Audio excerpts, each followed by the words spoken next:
May nagtanong sa akin kung mahirap ba daw mag-aral at the same time full-time mom tapos nagba-vlog or nagko-content.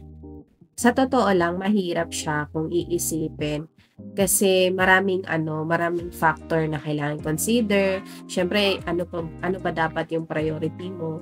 May mga times din na sobrang pagod na ako, puyat, kasi hindi ko na alam kung ano yung unahin ko. Pero lumalaban pa rin. Char. Sa katunayan nga, nitong mga nakaraang linggo or halos tatlong linggo, medyo nahirapan ako na i-compose yung sarili ko at mag-vlog or mag-voice over kasi parang ang dami kasing nangyayari. Una sa thesis namin, pangalawa sa health namin mag-ina, on and off yung ubo at sipon ng anak ko. Ganun din ako. Kaya sa ngayon, actually, naggagamot kami and babalik kami bukas para naman sa follow-up check-up sa doktor ni Jace. Karoon kasi siya ng hika. So, nagne-nebulizer siya until now. Nung mga nakarang araw, hapon-hapo talaga siya. Hinahihirapan siyang huminga. Hindi ko alam kung ano yung gagawin ko. Kaya, talagang iniisip ko kung tama pa ba itong mga pinagagawa ko. Nagpapasalamat na lang din ako sa asawa ko kasi nandiyan siya para suportahan ako kung ano yung gusto kong gawin sa buhay ko at kung ano yung gusto kong gawin, i-achieve, mga ganyan.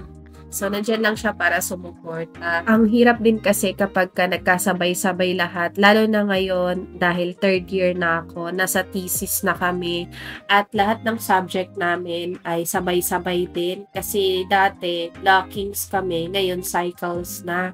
Kaya ang hirap dahil lahat yon sabay-sabay yung pagbigay ng mga output, midterms, at saka yung mga finals.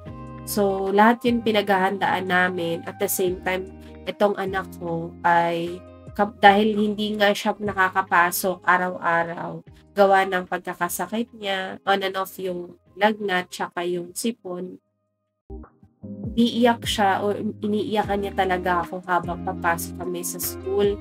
Kasi gusto niya magstay na lang ako, mga ganyan. Ayaw niya magpaiwan, gusto niya doon lang ako sa loob kasi hindi na siya nasanay na pumapasok na siya lang mag-isa. Nangyayari lang naman to kapag medyo natatagalan siya sa pagpasok ulit gawa ng pagkakasakit.